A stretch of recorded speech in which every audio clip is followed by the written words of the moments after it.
representando o pré-candidato Ciro Gomes, uma alegria muito grande tê-lo aqui conosco, o senhor que já foi prefeito, governador, líder importante do nosso Nordeste, do Ceará, pré-candidato pelo PDT, a presidência da República, sejam bem-vindos. Aqui estão prefeitos de todo o Brasil, mais de 3.000 vereadores, 7 mil inscritos, discutindo a pauta municipalista. Esta é a 21ª marcha. Estamos ouvindo 8 pré-candidatos, o senhor é o segundo, escolhido, Álvaro Dias foi o primeiro, o senhor já mais ou menos conhece o regulamento, como nos deu 5 minutos para fazer. Se quiser falar em pé ou sentado, fique à vontade. 5 minutos de livre exposição, depois 5 blocos de 4 minutos cada um. As perguntas também já foram previamente enviadas, vai ser novamente aqui lida por o senhor, e os 5 minutos à disposição também da sua palavra, o tema que entender pertinente, e depois a possível assinatura de um compromisso, de uma carta com o movimento municipalista brasileiro. Portanto, vamos iniciar de imediato, lhe concedendo a palavra, por 5 minutos, o senhor poderá acompanhar pelo monitor, né, se possível, dentro do possível, observar rigorosamente, porque nós temos que ter esse critério. Obrigado mais uma vez e fique à vontade. Muito boa tarde a todas e a todos os meus compatriotas, brasileiras, homens e mulheres que participam e fortalecem o movimento municipalista brasileiro.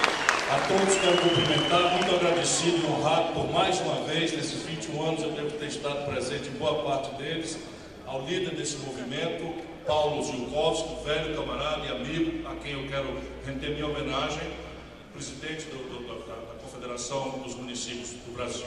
Quero cumprimentar todos os parlamentares, sejam eles federais, estaduais ou municipais, na pessoa do deputado federal Leônidas Cristino, e se os prefeitos e prefeitas aqui me entendem, por um bairrismo muito caloroso ao meu coração, quero cumprimentar todas as prefeitas, prefeitos, vice-prefeitas, vice-prefeitos, ex-prefeitos e ex-prefeitas, na pessoa do presidente da Associação do Ceará, dos prefeitos do Ceará, meu caro amigo, o prefeito de São Benedito, Gadiel.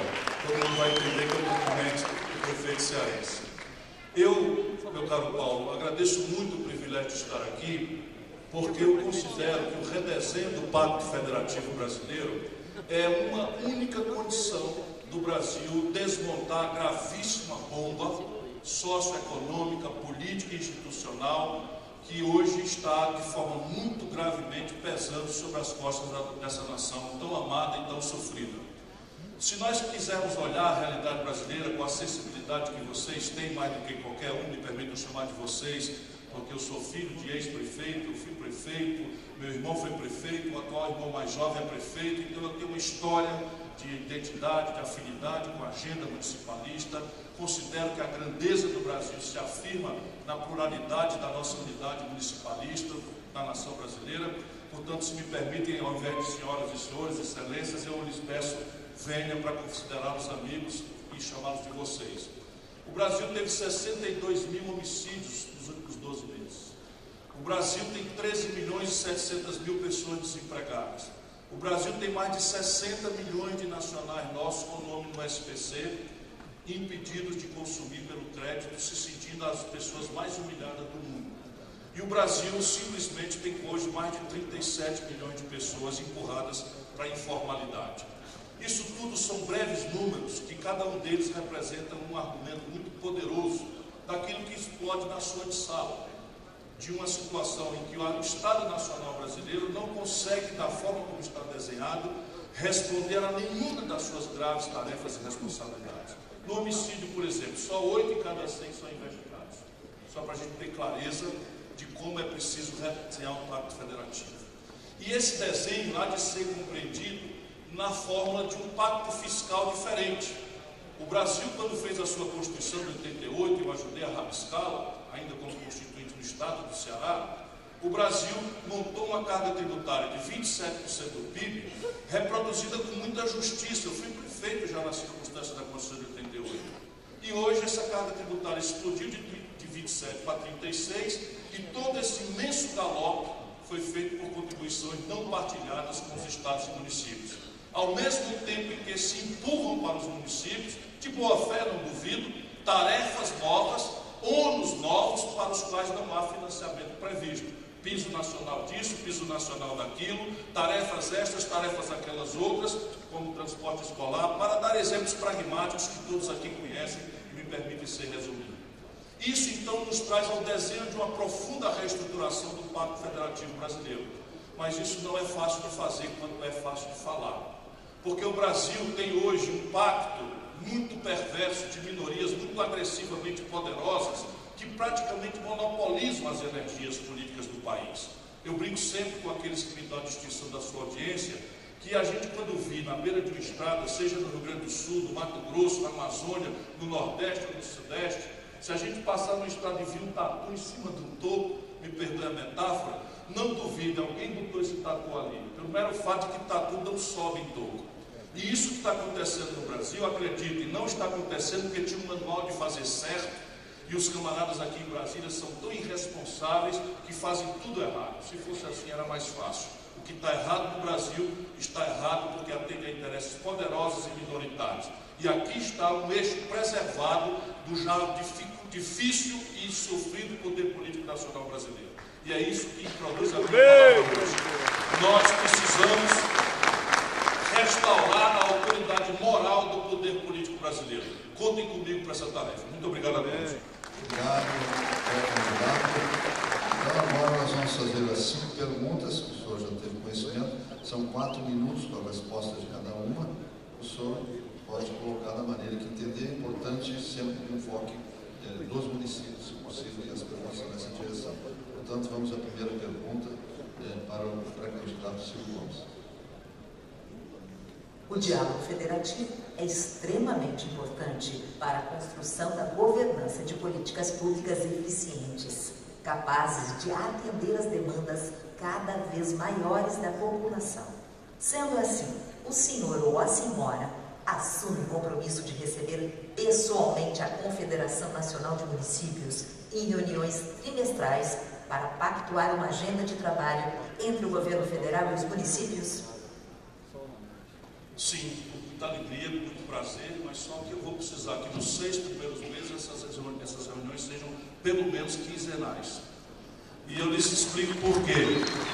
Eu pretendo propor um novo projeto nacional de desenvolvimento, com começo, meio e fim.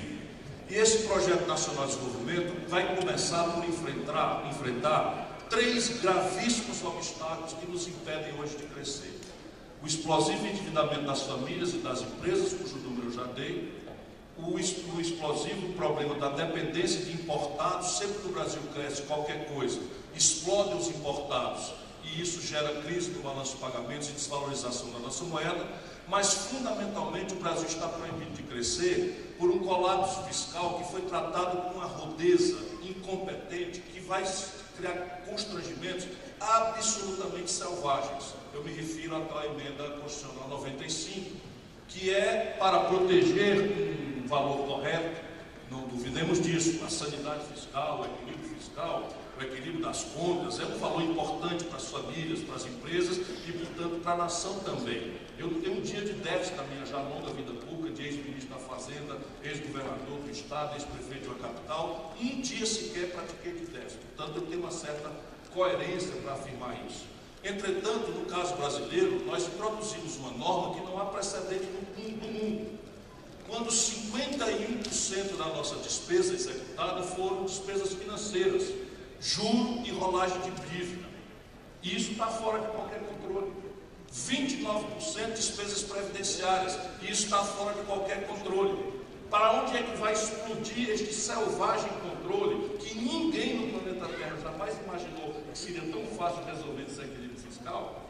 Com essa norma tosca que introduziram, em cima de 21% das despesas públicas, que vem a ser educação, saúde, segurança pública, cultura, ciência, tecnologia, porto, aeroporto, creche, atenção básica de saúde, enfim, todas as necessidades dramáticas do povo brasileiro estão confinadas a 21% da execução orçamentária, e é sobre elas que incide isso.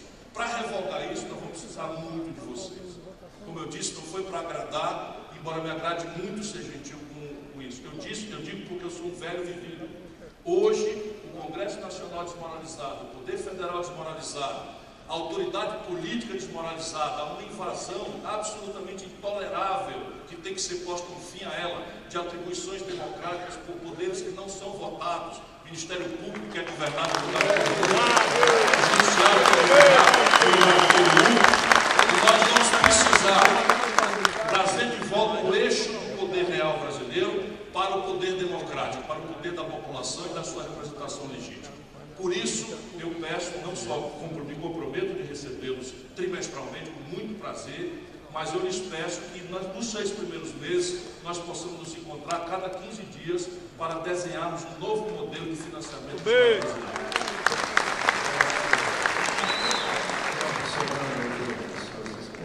Vamos para a segunda pergunta, ficaram 40 segundos ainda para o senhor fechar um outro papo onde entender necessário. Vamos então formular, esperar aqui chegar a zerar e já passamos então para a segunda pergunta. A carga tributária brasileira em 2017 fechou com 32,4% do PIB, mas apenas 21% do bolo arrecadado, ou seja, 6,8% do PIB, chega às cidades, o que é insuficiente para custear as políticas públicas municipais. Que ações concretas o seu governo pretende tomar para alterar esta distorção? Aqui está a chave da questão, e ela é muito mais fácil, volto a dizer, de falar, mas eu falarei, do que de implementar. Nós só implementaremos se nós conseguirmos deslocar o eixo do poder político do baronato, que hoje o controla, através dessas ferramentas ilegítimas, para a verdadeira circunstância democrática que são os políticos e as políticas, as pessoas que são eleitas pelo povo para fazer isso. Então, repare bem, o Brasil tem 3 ambientes de subtributação. O Brasil é um de 2 países do mundo que não cobra tributos sobre lucros e dividendos empresariais. Só o Brasil e a Estônia. Eu pretendo propor um tributo sobre heranças e doações partilhado com estados e municípios nas proporções do fundo de participação dos municípios. O Brasil tem um tributo sobre heranças que é ínfimo em relação à realidade do mundo. A nossa Constituição determina o intervalo e outorga aos estados, e não aos municípios, não partilha com os municípios, a faculdade de cobrar entre 4% e 8%. O Ceará cobra 8% e nós não tivemos nenhum problema político porque temos coesão local para que a população mais rica entenda as suas obrigações, minoria que é, a imensa maioria de pobres do país. Nós pretendemos transformar esse tributo sobre heranças e doações num tributo federal, estabelecer uma alíquota mais progressiva em linha com o mundo e também determinar uma partilha com estados e municípios em linha com os critérios do Fundo de Participação. E, por fim, o país pode discutir, eu não tenho isso amadurecido ainda, mas trago à consideração deste pedaço importante do poder político nacional brasileiro, a ideia de criarmos um imposto, ainda que transitório e vinculado ao abatimento das dívidas sobre operações financeiras superiores a R$3.000 por mês. Então, todas as operações financeiras até R$3.000 ficariam isentas e o país, para atravessar essa crise fiscal que vai implodir o real, se nós não fizermos alguma coisa, poderíamos cobrar uma alíquota de 0,38, ou seja, 38 centésimos de 1% sobre as transações superiores a R$3.000. Isso deixa mais de 80% da população fora de pagar qualquer tributo e poderíamos arrecadar algo ao redor de 70 bilhões de reais, também partilhados com estados e municípios. Estes 3 provimentos, mais uma dinâmica de retomada do crescimento econômico, tem condição de, em 48 meses, virar o grande colapso fiscal que o país está vivendo. Obrigado. Eu não sei se dá para abreviar lá, já formular a pergunta, ou esperar vencer, pode ser feita.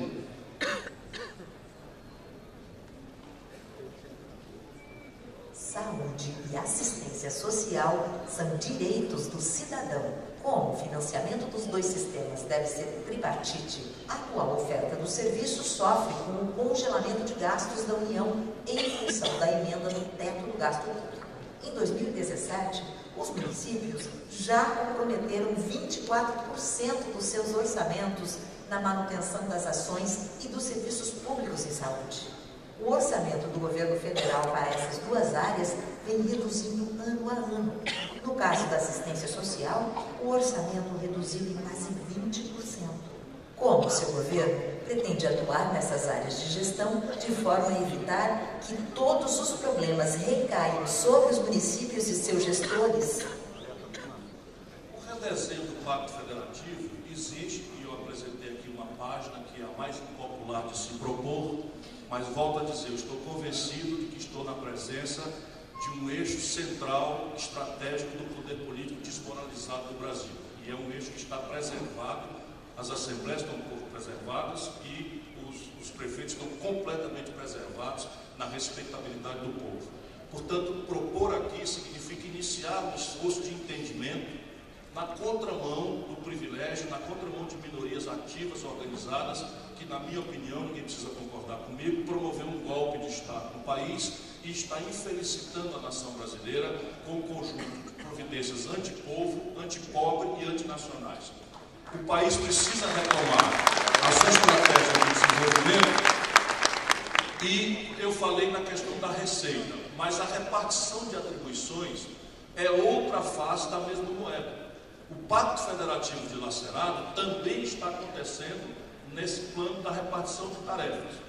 Vamos compreender bem, modernamente, talvez agora eu vá precisar um pouquinho mais de tempo, modernamente, no caminho de professor eu vou falar em pé, modernamente o SUS brasileiro precisa de uma revisão, porque os municípios mais distantes do interior não têm a menor influência sobre a formação dos profissionais de saúde e são obrigados a financiar a equipe de saúde tabelada como se a nação fosse toda igual, quando a gente sabe que na prática, para um município mais distante, o doutor só aceita aí com R$40 mil de salário, ele está lá 2 dias por semana. Verdade. Lá.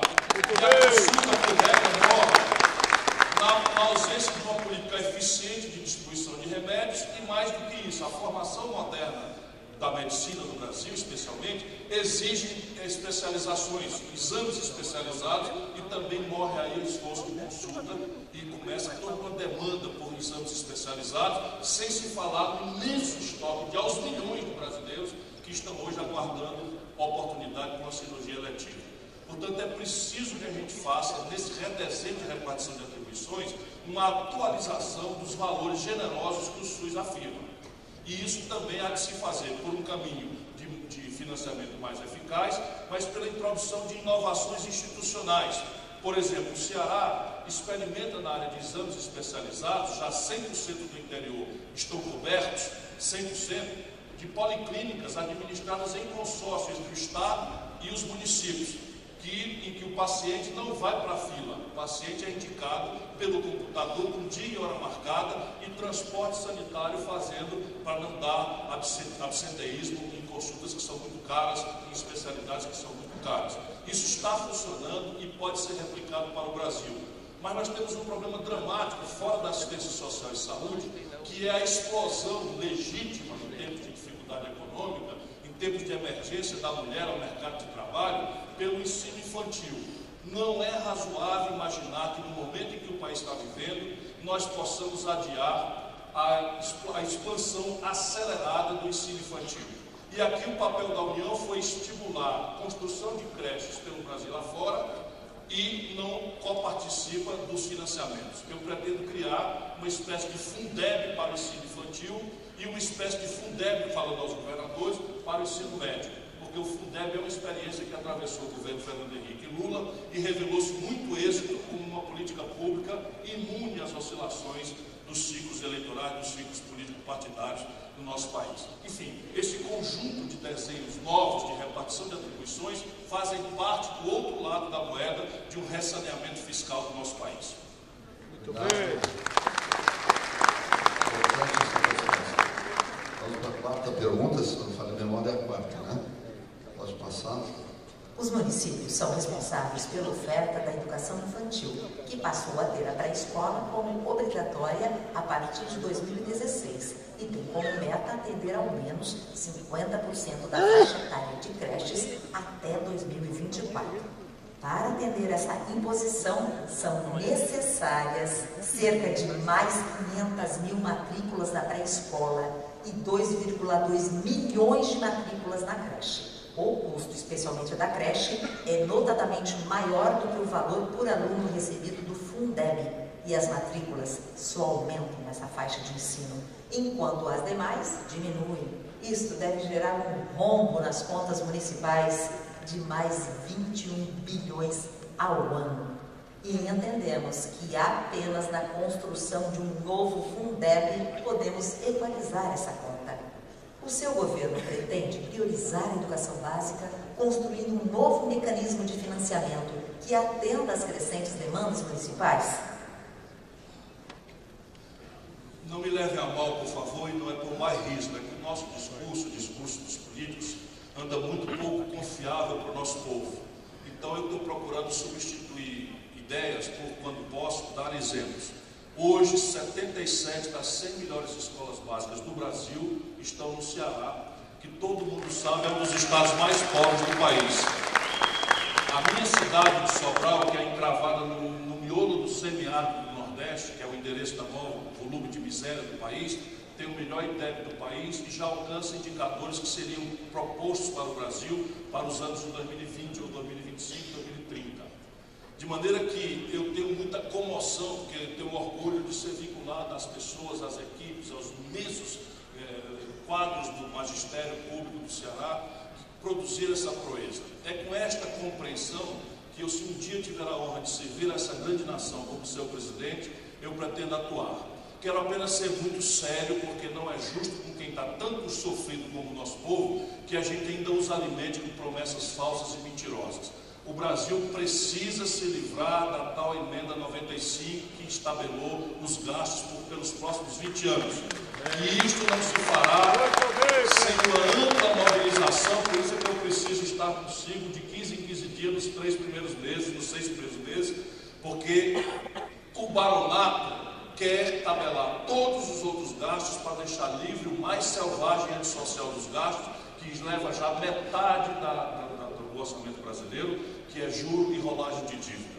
E eu não pretendo fazer nenhuma irresponsabilidade com isso. Mas esse conjunto de propostas muito austeras que o Brasil precisa praticar é para dar substância a um compromisso. Nós precisamos fazer uma revolução na educação brasileira em 2 rumos. Um rumo é o mais complexo. Nós precisamos trocar a escola do decoreba, em que a gente ensina um pouquinho raso de tudo para a nossa criançada e não dá a ela uma escola que a retenha. Em tempos de Google, isso não segurará uma criança ou um adolescente na escola. Nós precisamos trocar esse paradigma pedagógico, e isso impõe todo o retreinamento do magistério, um estímulo mais generoso a esses que fazem a construção da inteligência nacional brasileira. E as ciências modernas, as neurociências modernas, descobriram, e isso é inadiável que a gente torne prático, que as capacitações cognitivas, ou seja, as vocações da nossa criança, elas se formam aos 3 primeiros anos de idade.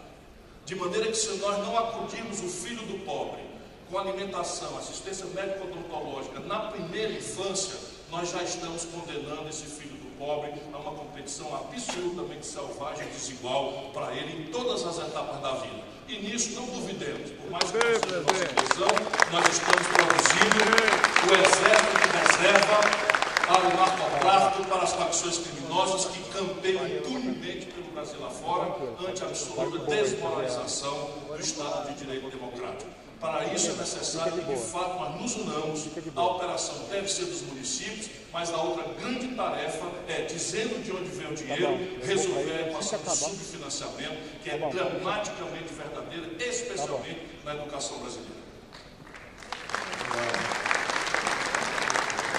Vamos à última pergunta agora. Por gentileza, pode passar. Saneamento básico é um problema de saúde pública, sob responsabilidade dos municípios, no que diz respeito à cobertura de tratamento de esgoto, de coleta de lixo e de abastecimento de água.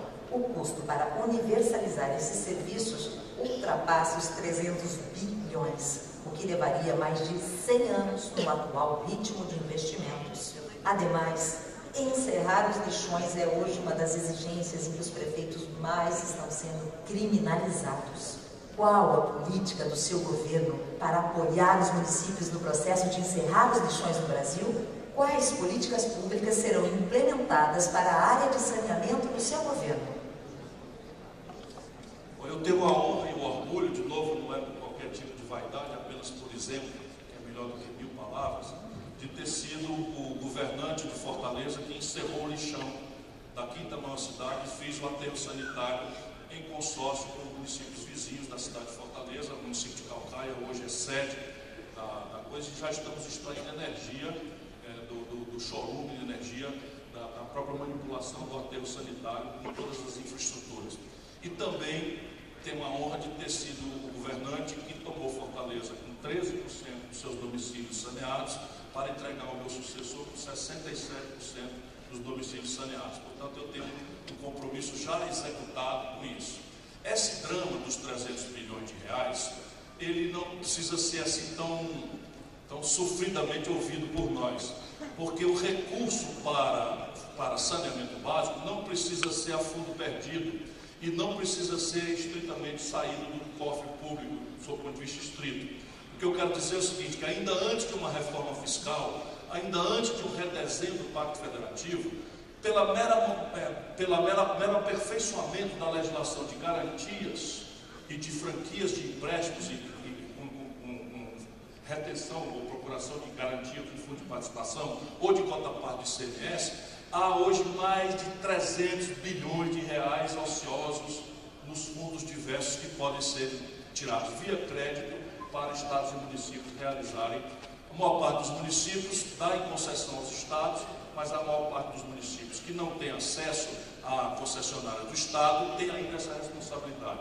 E quando na ditadura se estimulou a entrega, a outorga, a concessão pelos municípios aos estados, é porque já na época, mesmo no período autoritário, os militares entendiam que os municípios não teriam jamais dinheiro suficiente para financiar saneamento básico.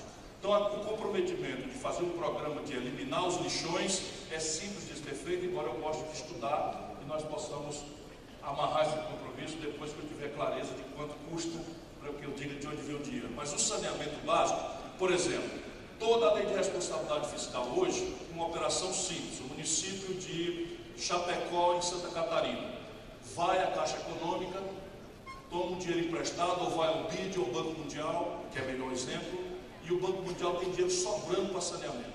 Para que o Chapecó tenha esse crédito, é preciso passar por uma burocracia federal, que é CAI, COFIEX, Senado Federal, e quando a União Federal dá o aval, ela pega uma procuração do município de Chapecó, garantindo a retenção na fonte do fundo de participação do município.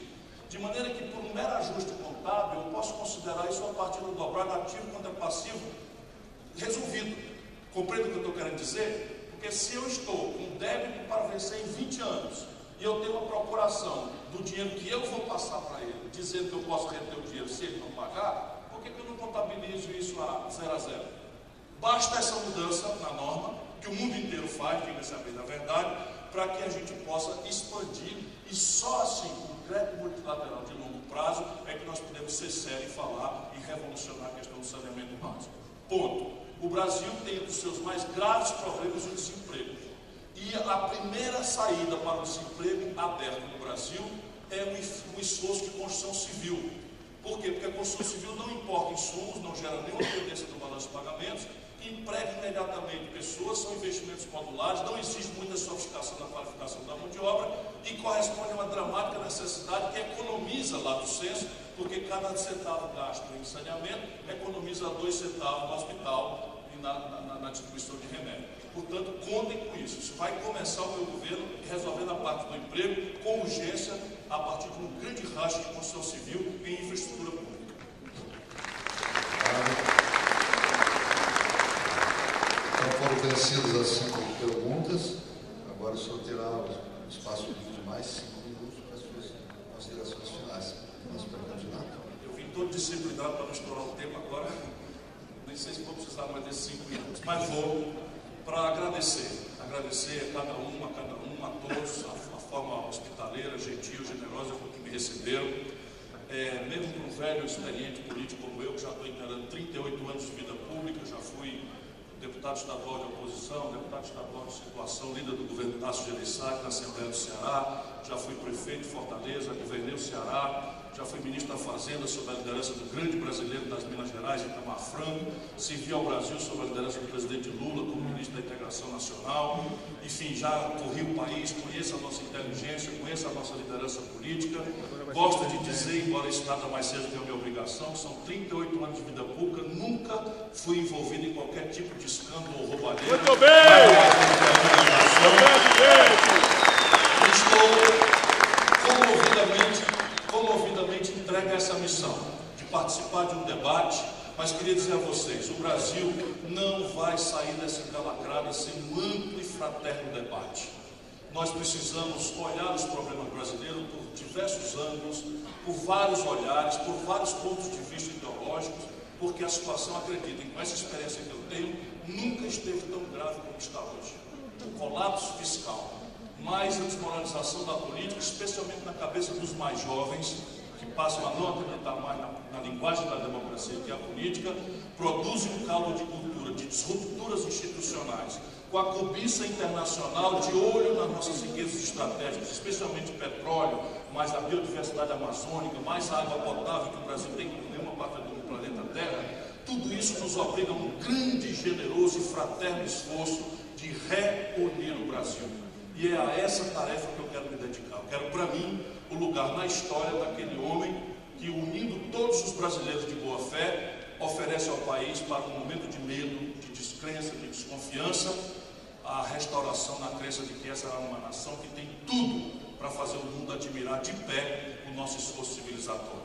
O mau momento é grave. Quero cumprimentá-los porque são aqui onde explodem os problemas brasileiros. Eu sei que há muitas vereadoras e vereadores. Está presente aqui o nosso presidente nacional, Carlos Lucas, do PDT. Todos os partidos estão representados e acreditem, ninguém vai sair dessa situação com o negócio de dono da verdade, com extremismos, com simplificação grosseira dos problemas. É preciso claramente que a gente compreenda a necessidade de que esse diálogo aconteça e que o povo brasileiro, abençoado por Deus, possa achar o caminho de devolver a essa grande nação a confiança no futuro de trabalho, de renda, de produção, de dignidade, de paz, que é porque eu me bato e eu sei, é a vocação que nos une. Muito obrigado a todos. A Bahia está com o senhor, presidente! O Nordeste está com o senhor!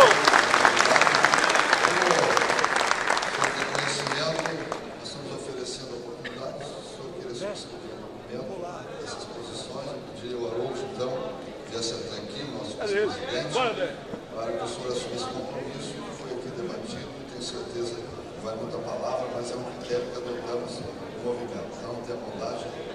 Falei, pois não, tem bondade. Muito prazer. O velhinho que já não está mais enxergando seus olhos. Então, calma, 60 anos, mas vai enxergar, já que o braço não está mais.